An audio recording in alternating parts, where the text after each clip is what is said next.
I tell my sons you have to learn something new every day. And last week, I learned something from a friend that the more I pondered it, I recognized it had special relevance for you and I. Now, first, to give us some context, Ephesians 4 talks about these five roles that God has given us for empowering and equipping his people so they can succeed in everything that God has for them. And because there's five listed, some movements, some churches call it the fivefold. Now, it starts out apostles, prophets, and so on. But because apostles comes first, we have this quirk in the kingdom that some people want to give it special importance, like it has a extra spiritual authority, impact, and so on. And so many want to be seen and recognized as an apostle. And in fact, this may sound a little old-fashioned. I literally know people who have business cards printed that say apostle in their name so they can show you they are an apostle. Now, for me, I'm not a big fan of titles. I don't think you have to say what you are or what your gifting is or your calling, because if it's from God, it will naturally flow out of you. That anybody who spends any significant time with you will begin to recognize that role, that function, the Holy Spirit moving through your life. That actions speak louder than words. But also, even more important, is the recognition that being a leader in God's kingdom, which is what God has called each one of us to be, is not being on top, but rather we are the foundation for others to build on. And that's an amazing place to be. That we are the building block for others to go further and higher than we ever will. And that's amazing. That's leadership. Anyway, going back to my friend who has researched this extensively, he was explaining to me what an apostle was in the Roman Empire. Now, the New Testament was written in Greek, so obviously apostle is a Greek word. It's actually apostolos. And it was commandeered, so to speak. It was appropriated by the Roman Empire. And so the role of an apostle or an apostolos in the Roman Empire prior to Jesus, the apostle was an emissary who did have a degree of authority, who would be sent to the provinces, to those conquered areas. And while they had the authority to make certain agreements, etc., their primary function, their primary role was to teach those provinces, those areas, to think and act like a Roman. That's what developed that Roman identity that lasted for so long, that while you had these vast differences culturally, that they trained them how to think, how to be part of the empire. They didn't just take it over, but they really taught them how to incorporate in.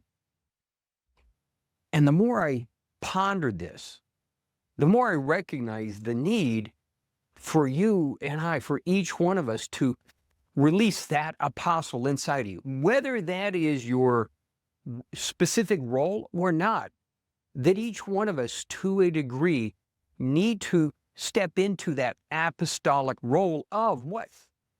Teaching others how to think and act like an heir to the kingdom. But not so much through words as actions. Remember that to be an heir is the recognition that we are joint heirs with Christ. And what is our inheritance? Yes, we have heaven as a destination, but God's promises are our inheritance.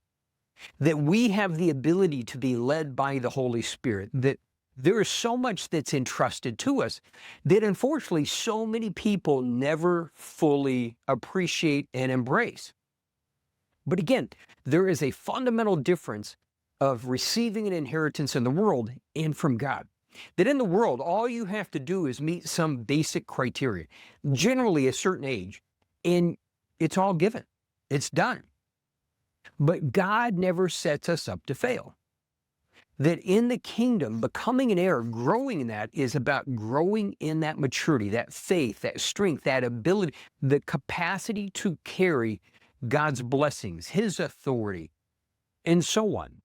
that it's a process, and so many stop short. That in reality, it should be a lifelong process, that we are continuing to grow, that we should never be satisfied, that we should the rest of our life be growing in all that God has to offer for us, with the recognition that so much of it is about demonstration, that some of the most powerful lessons aren't what's spoken, but what's demonstrated. And one of the things, the themes that we see in the Bible is how often God either implicitly or explicitly says that he desires to show his power, his glory through us. That we are that walking, talking demonstration of the love, the faithfulness of God. And that is not just in the good times. That's in the challenges, in the setbacks. And so much of it, again, is not so much what we say, but people around us watching how we respond. And more importantly, watching how God works through us, how God works through those situations. And it's something that we need to recognize, something we need to embrace. We need to understand that you are called to teach others how to think and act, but like an heir, that we would continue to grow and mature as sons and daughters of the living God, that God is, again, he's calling that generation to rise up and take their place, to be those leaders that don't have to shine the light on themselves, but literally it's recognizable that God is with you. That people more and more desire what you have, that relationship with, again, the living God, with the Holy Spirit. So this is my challenge to you.